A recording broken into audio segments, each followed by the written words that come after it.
नमस्कार स्वागत करुच्ची आज मुख्य गुरुत्वपूर्ण खबर को आपण मानकु दर्शक बंधु एवं आम हस्तगत होता खबर रही पाणीपाग संपर्कित जानिबा वर्तमान राज्यर पाणीपाग किभली भाव रही आगकू पाणीपाग कौन परिवर्तन होगा जाऊँगी पाणीपाग विज्ञानी मानकर ए संबंध में मतामत कौन रही से संपर्क में संपूर्ण विवरण में आपको भिडियो प्रदान करी से आप निश्चित भिडियो को प्रथम शेष पर्यंत देखिए।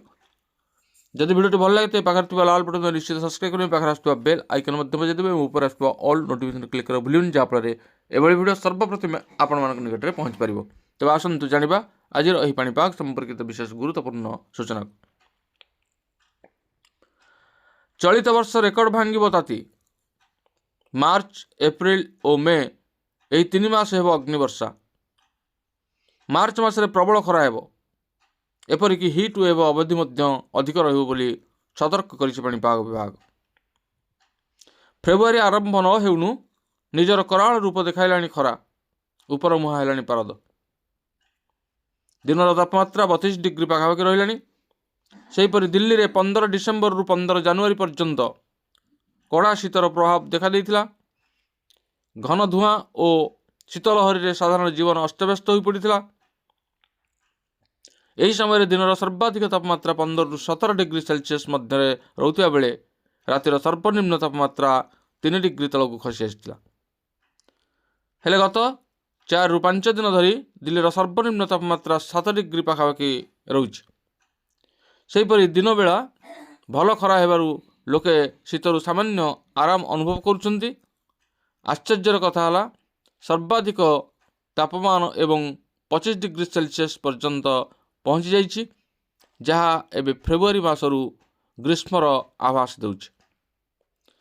पाणीपाग विशेषज्ञर कहवा अनुसार यह हठात तापमात्रा परिवर्तन प्रमुख कारण होछि दुर्बल पश्चिमाझड़।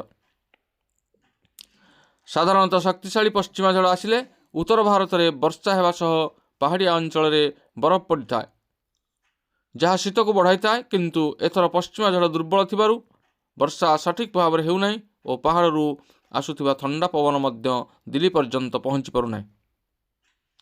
घन कुहुड़ी नथिबारु सूर्य किरण सीधा सड़क दिन बेला भूमि में पहुँचुची, फल दिन तापमात्रा वृद्धि पाउची।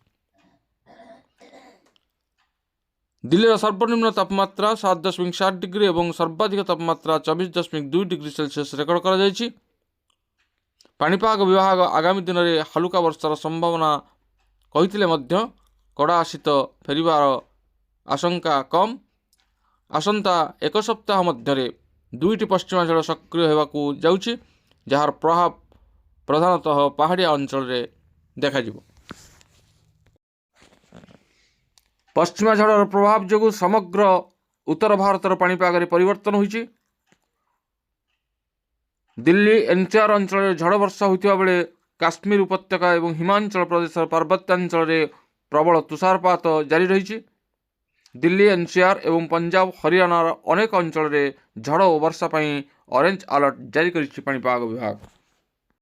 एपटे राज्य में शीतर प्रकोप कमिवा सहित एवं तापमात्रा धीरे धीरे बढ़िबार लगी। तेबे आसंता 4 रु 5 दिन पर्यंत रातिर तापमात्रा कौन परिवर्तन हेब नाही बोली आंचलिक पाणीपाग विज्ञान केन्द्र पक्षर सूचना प्रदान करा जायछि। सेपरि गत 24 घंटा मध्य राज्यर 3टी सहर में तापमात्रा 10 डिग्री तले रही बेले 15 डिग्री भुवनेश्वर और सोनपुर 14, रानीताला 14.4 डिग्री, बारिपदा 14.6, हीराकुद 14.8 डिग्री तापमात्रा रही।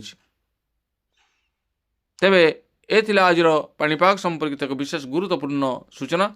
आज पुणी देखा आगामी भिडियो रे। रहुछि धन्यवाद, नमस्कार।